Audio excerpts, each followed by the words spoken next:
Manchester United seolah beruntung mendapatkan Ruben Amorim. Kecerdasan taktik pelatih asal Portugal itu bisa dibuktikan dengan penampilannya selama ini melatih tim Sporting CP. Amorim berhasil membuat Pep Guardiola tertunduk lemas 4-1. Amorim berhasil membuat pelatih City itu gagal mengembangkan sebagian besar taktiknya.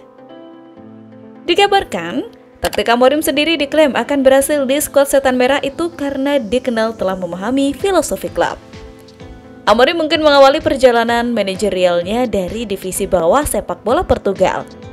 Tetapi dia telah mengenyam pendidikan pelatihan yang istimewa, termasuk menghabiskan seminggu untuk belajar dari Jose Mourinho ketika rekan senegaranya itu masih berada di United. Dia juga mendapat respek dari figur besar lainnya di United, yaitu Ronaldo yang merupakan ex-koleganya di timnas Portugal. CR7 mendeskripsikan Amorim sebagai penyair karena kemahirannya bertutur kata. Amorim membawa filosofi permainan yang kuat dengan formasi 3-4-3 yang menjadi andalannya. Dalam formasi ini, 3 bek tengah menjadi bagian penting dari permainan, terutama dalam memulai serangan. Dengan pendekatan ini, para pemain bertahan dituntut untuk nyaman, menguasai bola, membuka ruang, dan menarik tekanan dari lawan. Selain itu, 2 gelandang tengah yang dipilihnya seringkali memiliki peran seimbang antara menjaga posisi dan berpartisipasi dalam serangan. Amorim juga dikenal menggunakan winger yang ofensif. Sebagai wingback, memberikan lebar dan kedalaman ekstra dalam serangan. Dalam taktik ini, pergerakan tanpa bola menjadi krusial, dengan fokus pada kombinasi dan pergerakan yang dinamis di sekeliling striker utama. Gaya bermain ini memang membutuhkan kedisiplinan taktik yang tinggi dari para pemain, namun hasilnya bisa sangat efektif dalam membongkar pertahanan lawan. Satu hal yang membedakan Amorim adalah keteguhannya untuk tetap menggunakan formasi 3 back meskipun menghadapi tim-tim kuat. Namun, apakah gaya Amorim akan cocok di Liga Premier Inggris?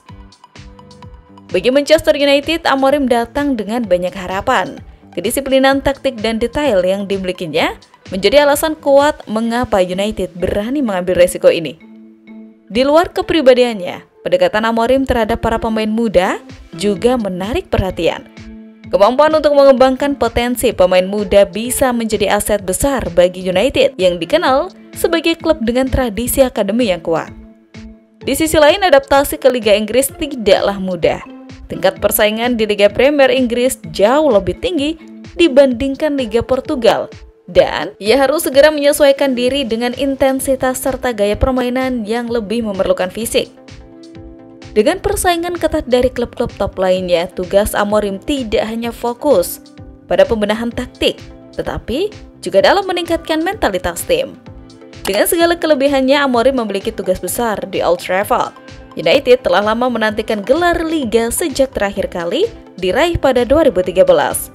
Dan ekspektasi untuk mengembalikan kejayaan tersebut selalu tinggi. Pada kepelatihan Amorim di MU nanti, potensi cuci gudang melepas sejumlah banyak pemain MU akan sangat memungkinkan. Pasalnya, taktik Amorim dengan Ten Hag ini jauh berbeda. Dikutip dari Team Talk, setidaknya 4 pemain dianggap tidak menarik bagi Amorim dan bisa dijual pada bursa transfer Januari. Dalam pemberitahuan itu disebutkan, nama gelandang senior Christian Eriksen dan bek Victor Lindelof bakal jadi 2 pemain yang akan dijual Amorim. Kontrak Eriksen dan Lindelof berakhir pada musim ini. The Red Devils pun tidak ingin menawarkan perpanjangan kontrak kepada keduanya. 2 nama lain yang bisa masuk daftar jual adalah Casemiro dan Antony. Selain karena tidak lagi jadi pemain inti di Manchester United, performa Casemiro dan Antony juga tidak mencerminkan gaji tinggi yang mereka dapat di Old Trafford. Sementara di berita yang berbeda, Amorim juga berencana mendepak Marcus Rashford. Dia dinilai bakal kesulitan menjalankan skema taktik Amorim. Rashford dinilai punya ego yang tinggi. Alhasil posisinya digantikan oleh Garnacho. Amad Diallo nantinya juga akan mengisi posisi Antony yang sangat berkemungkinan besar didepak. Pasalnya, Diallo bisa fleksibel, memainkan winger kanan dan gelandang serang.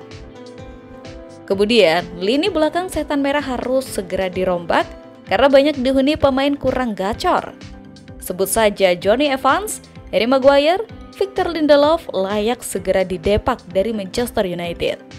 Sementara itu, Setan Merah sudah 2 musim terakhir selalu kekurangan bek sayap kiri. Luke Shaw dan Tyrell Malacia kemungkinan juga akan didepak Amorim jika terus dihantam masalah cedera. Ya, selain mengevaluasi sejumlah pemain saat ini, Amorim dikabarkan sudah membahas rencana transfer dengan Dewan Direksi MU. Beberapa pemain dari Sporting Lisbon jadi incaran Amorim guna menggantikan Lindelof dan Antony. Gonçalo Inacio bisa jadi pengganti Lindelof, sedangkan Marcus Edwards sebagai penerus Antony. Nama lain yang diinginkan Ruben Amorim di MU adalah winger Pedro Gonçalves. Gonçalves tidak saja piawai menjadi pemain di kedua sayap, namun juga sebagai gelandang tengah. Nah, jadi bagaimana nih kalau menurut kalian?